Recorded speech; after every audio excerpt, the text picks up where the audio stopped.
ସକାଳୁ ବାସି ମୁହଁରେ କେବଳ 3 ଥର ପଢ଼ି ଦିଅନ୍ତୁ ଏହି ଗୋଟିଏ ମନ୍ତ୍ର।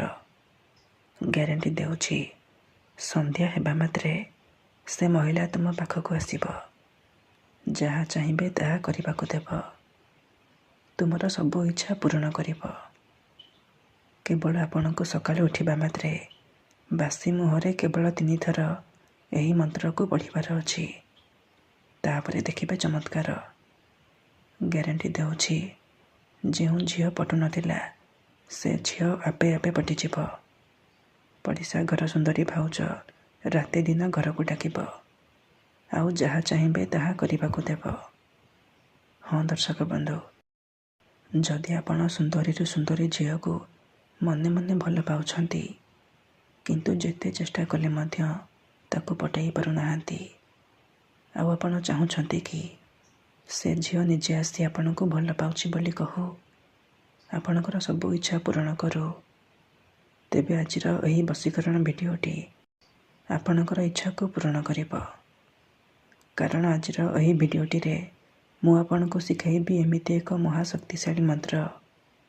ଏହି ମନ୍ତ୍ରକୁ ଆପଣ ସକାଳୁ ବାସି ମୁହଁରେ ପଢ଼ିବା ମାତ୍ରେ ଗ୍ୟାରେଣ୍ଟି ଦେଉଛି, ସୁନ୍ଦରୀରୁ ସୁନ୍ଦରୀ ଝିଅ ପଟିଯିବ। ପଡ଼ିଶା ଘର ଭାଉଜ ରାତି ଦିନ ଆପଣଙ୍କ କଥା ଭାବିବ। ନିଜେ ଆପଣଙ୍କୁ ଫୋନ୍ କରି ଡାକିବ। ଆଉ ଯାହା ଚାହିଁବେ ତାହା କରିବାକୁ ଦେବ। ନମସ୍କାର ଦର୍ଶକ ବନ୍ଧୁ, ଏସ୍ ମନ୍ତ୍ର ଚ୍ୟାନେଲରେ ଆପଣମାନଙ୍କୁ ସ୍ୱାଗତ। ଆଜିର ଏହି ବଶୀକରଣ ଦୁନିଆର ସବୁଠାରୁ ସହଜ କିନ୍ତୁ ମହାଶକ୍ତିଶାଳୀ ବଶୀକରଣ। ଯିଏ ବି ଏହାକୁ କରିଛି 100ରୁ 100% ସଫଳ ହୋଇଛି। ବର୍ଷ ବର୍ଷ ଧରି ଭାଙ୍ଗି ଯାଇଥିବା ପୁରୁଣା ପ୍ରେମକୁ ମଧ୍ୟ ଫେରାଇ ଆଣିପାରିଛି। ଶାଶୁ, ନଣନ୍ଦ, ଦିଅର, ଭାଉଜ କାହାକୁ ବି ନିଜ ବଶରେ କରି ତାଠାରୁ ନିଜର ମନ ମୁତାବକ କାମ ହାସଲ କରିପାରିଛି। ଏହି ବଶୀକରଣ ବିଧି ଆପଣ କିପରି କରିବେ, କେମିତି କରିବେ, ମୁଁ ଆପଣଙ୍କୁ ଶିଖାଇବି। ସମ୍ପୂର୍ଣ୍ଣ ପ୍ରୟୋଗ ବିଧି ଠିକ୍ ଭାବରେ ଶିଖାଇବି। ଜାଣିବା ପାଇଁ ମୋର ଆପଣମାନଙ୍କୁ ଅନୁରୋଧ କି ଆପଣ ଭିଡ଼ିଓଟିକୁ ମୂଳରୁ ଶେଷ ପର୍ଯ୍ୟନ୍ତ ପୁରା ଧ୍ୟାନର ସହିତ ଦେଖିବେ। ତେବେ ଯାଇକି ଆପଣ ସମ୍ପୂର୍ଣ୍ଣ ପ୍ରୟୋଗ ବିଧି ଜାଣିପାରିବେ। ଅଧାରୁ ଛାଡ଼ିକି ପଳେଇଲେ କିମ୍ବା କାଟି କାଟି ଦେଖିଲେ ଆପଣ କିଛି ବି ବୁଝିପାରିବେନି। ଆଉ ପରେ ଆପଣ କହିବେ, ଗୁରୁଜୀ ଆପଣଙ୍କର ବଶୀକରଣ କାମ କରୁନି। ଦେଖନ୍ତୁ, ବଶୀକରଣ ଭିଡ଼ିଓ ଦେଖିବା ପୂର୍ବରୁ ମୋର ଗୋଟିଏ ଛୋଟିଆ ଅନୁରୋଧ ଶୁଣି ନିଅନ୍ତୁ।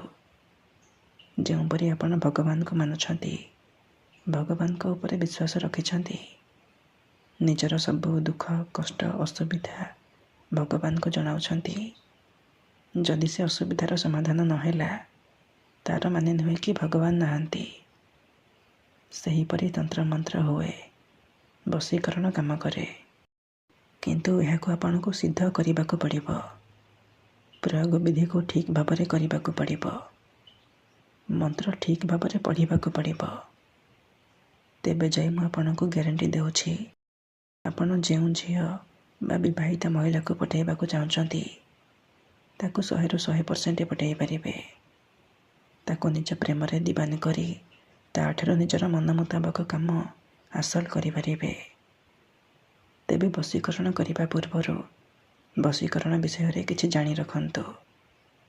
ଯେତେବେଳେ ଆପଣ କାହାକୁ ନିଜଠାରୁ ଅଧିକ ଭଲ ପାଉଛନ୍ତି, ତା ବିନା ବଞ୍ଚିପାରିବେନି ବୋଲି ଭାବୁଛନ୍ତି, ତା ପଛରେ ଗୋଡ଼େଇ ଗୋଡ଼େଇ ଥକିଗଲେଣି, ହେଲେ ସେ ଝିଅ ବା ମହିଳା ଆପଣଙ୍କୁ ଭାଉ ଦେଉନି, ଆପଣଙ୍କୁ ଅଣଦେଖା କରୁଛି, ସେତେବେଳେ ଆପଣ ବଶୀକରଣ କରିପାରିବେ।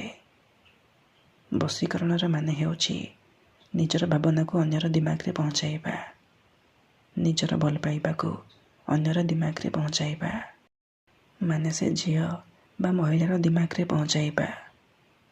ତେଣୁ ମୋର ଆପଣମାନଙ୍କୁ ଅନୁରୋଧ କି ମନରେ କୌଣସି ଖରାପ ଉଦ୍ଦେଶ୍ୟ କିମ୍ବା କୌଣସି ଖରାପ କାମ ପାଇଁ ଆପଣ ଏହି ବଶୀକରଣ ମନ୍ତ୍ରକୁ ପ୍ରୟୋଗ କରିବେନି। କାହିଁକି ନା ଏହି ବଶୀକରଣ ମନ୍ତ୍ର ହେଉଛି ସବୁଠାରୁ ସହଜ କିନ୍ତୁ ମହାଶକ୍ତିଶାଳୀ ବଶୀକରଣ ମନ୍ତ୍ର। ଏହି ଗୋଟିଏ ମନ୍ତ୍ରକୁ ଯଦି ଆପଣ ସକାଳେ ଉଠିବା ମାତ୍ରେ ବାସି ମୁହଁରେ କେବଳ 3 ଥର ପଢ଼ିଦେଲେ, ଗ୍ୟାରେଣ୍ଟି ଦେଉଛି ସେପଟେ ସେ ଝିଅ ହେଉ ବା ବିବାହିତା ମହିଳା ଆପଣଙ୍କ ଆଡ଼କୁ ଆକର୍ଷିତ ହେବାକୁ ଲାଗିବ, ବିଚଳିତ ହୋଇ ଉଠିବ। ଯେପର୍ଯ୍ୟନ୍ତ ଆପଣଙ୍କ ପାଖକୁ ଆସିନି, ଆପଣଙ୍କ ସହିତ ସମ୍ପର୍କ ରଖିନି, ସେ ଖାଲି ଛଟପଟ ହେବ। ତେଣୁ ଯଦି ଆପଣ ଏହି ବଶୀକରଣ କରିବାକୁ ଚାହୁଁଛନ୍ତି, ସେ ଝିଅ ବା ବିବାହିତା ମହିଳାକୁ ପଠାଇବାକୁ ଚାହୁଁଛନ୍ତି, ତାକୁ ନିଜ ବଶରେ କରି ତା'ଠାରୁ ନିଜର ମନ ମୁତାବକ କାମ ହାସଲ କରିବାକୁ ଚାହୁଁଛନ୍ତି, ତେଣୁ ମୋର ଆପଣମାନଙ୍କୁ ଅନୁରୋଧ କି ଆପଣ ଭିଡ଼ିଓଟିକୁ ପୁରା ଧ୍ୟାନର ସହିତ ମୂଳରୁ ଶେଷ ପର୍ଯ୍ୟନ୍ତ ଦେଖନ୍ତୁ। ତା ପୂର୍ବରୁ ମୋର ଆପଣମାନଙ୍କୁ ଆଉ ଗୋଟିଏ ଅନୁରୋଧ କି ଯଦି ଆପଣ ଆମ ଚ୍ୟାନେଲକୁ ନୂଆକି ଆସିଛନ୍ତି, ତେବେ ଦୟାକରି ଚ୍ୟାନେଲକୁ ସବସ୍କ୍ରାଇବ୍ କରି ପାଖରେ ଆସୁଥିବା ବେଲ୍ର ଆଇକନ୍କୁ ମଧ୍ୟ ଦବାଇ ଦିଅନ୍ତୁ, ଯାହାଦ୍ୱାରା ଆମେ ଯେଉଁ ବି ଭିଡ଼ିଓ ଅପଲୋଡ଼ କରିବୁ ସର୍ବପ୍ରଥମେ ଆପଣ ଦେଖିପାରିବେ ଆଉ ତା'ର ଲାଭ ପାଇପାରିବେ। ମନେ ରଖନ୍ତୁ, ଏହି ବଶୀକରଣକୁ ଆପଣ କେଉଁ ବି ବାରରେ କରିପାରିବେ, କିନ୍ତୁ ଯେବେ ବି କରିବେ ସକାଳୁ ବାସି ମୁହଁରେ କରିବେ। ବିନା ହାତ ଗୋଡ଼ ମୁହଁ ଧୋଇ ସକାଳୁ ବାସି ମୁହଁରେ କରିବେ। ପ୍ରଥମେ ଆପଣ କ'ଣ କରିବେ, ଯେତେବେଳେ ରାତିରେ ଶୋଇବା ପାଇଁ ଯିବେ ଗୋଟିଏ ଗ୍ଲାସରେ ଚିନି ପାଣି ଆଣିବେ। ତାପରେ ସେହି ପାଣି ଗ୍ଲାସକୁ ନିଜର ସାମ୍ନାରେ ରଖିବେ। ତାପରେ 7 ଥର ସେହି ଝିଅ ବା ମହିଳାର ନାମ କହିବେ, ଯାହାକୁ ଆପଣ ପଠାଇବାକୁ ଚାହୁଁଛନ୍ତି, ଯାହାକୁ ଆପଣ ନିଜ ବଶରେ କରିବାକୁ ଚାହୁଁଛନ୍ତି। ପ୍ରଥମେ ଆପଣ ତାକୁ ମନେ ମନେ ଭାବିବେ, ତା'ର ମୁହଁକୁ ନିଜ ମନରେ ଭାବିବେ। ତାପରେ 7 ଥର ସେହି ଝିଅ ବା ମହିଳାର ନାମ 7 ଥର କହିକି ଆପଣ ପାଣି ଗ୍ଲାସରେ 3 ଥର ଫୁଙ୍କିଦେବେ। ଏତିକି କରିସାରିବା ପରେ ଆପଣ ସେହି ପାଣି ଗ୍ଲାସକୁ ନିଜର ଶୋଇବା ଖଟ ତଳେ ରଖିକି ଆପଣ ଶୋଇପଡ଼ିବେ।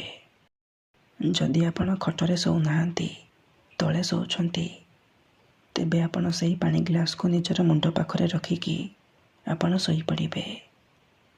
ସକାଳୁ ଉଠିବା ମାତ୍ରେ ଆପଣ ବାସି ମୁହଁରେ ବିନା ହାତ ଗୋଡ଼ ମୁହଁ ଧୋଇକି ଆପଣ ବାସି ମୁହଁରେ ଆଖି ବନ୍ଦ କରିକି ସେହି ଝିଅ ବା ବିବାହିତା ମହିଳାକୁ ମନେ ମନେ ଭାବିବେ। ତା'ର ମୁହଁକୁ ନିଜ ମନରେ ଭାବିବେ। ତାପରେ ଏହି ମନ୍ତ୍ରକୁ 3 ଥର ପଢ଼ିବେ ଆଉ 3 ଢୋକ ପାଣି ପିଇଦେବେ। ଦେଖନ୍ତୁ, ମନେକର ଆପଣ ଯେଉଁ ଝିଅ ବା ମହିଳାକୁ ବଶୀକରଣ କରିବାକୁ ଚାହୁଁଛନ୍ତି, ତା'ର ନାମ ହେଉଛି ମମତା। ତେବେ ଆପଣ ମନ୍ତ୍ରକୁ ଏହିପରି ପଢ଼ିବେ, ମମତା ତୀବ୍ର ବଶୀଭୂତମ୍। ଥରେ ଆପଣ କହିବେ, ମମତା ତୀବ୍ର ବଶୀଭୂତମ୍। ଗୋଟିଏ ଢୋକ ପାଣି ପିଇଦେବେ। ଆଉ ଥରେ କହିବେ, ମମତା ତୀବ୍ର ବଶୀଭୂତମ୍। ଆଉ ଗୋଟିଏ ଢୋକ ପାଣି ପିଇଦେବେ। ଏହିପରି ଆପଣ 3 ଥର କହିବେ ଆଉ 3 ଢୋକ ପାଣି ପିଇଦେବେ। ଏହିପରି ଆପଣ ଲଗାତାର 3 ଦିନ ପର୍ଯ୍ୟନ୍ତ ସକାଳୁ ଉଠିବା ମାତ୍ରେ ବାସି ମୁହଁରେ କରିବେ। ମନେ ରଖନ୍ତୁ, ଏହି ବିଧିକୁ ଆପଣ ଅଧାରୁ ଛାଡ଼ିବେନି। ଲଗାତାର 3 ଦିନ ପର୍ଯ୍ୟନ୍ତ ସକାଳୁ ଏହିପରି କରିବେ, ବାସି ମୁହଁରେ କରିବେ। ତାପରେ ଦେଖିବେ ଯେଉଁ ଝିଅ ପଟୁନଥିଲା, କିପରି ସେ ଝିଅ ଆପେ ଆପେ ପଟିଯିବ। ଧନ୍ୟବାଦ।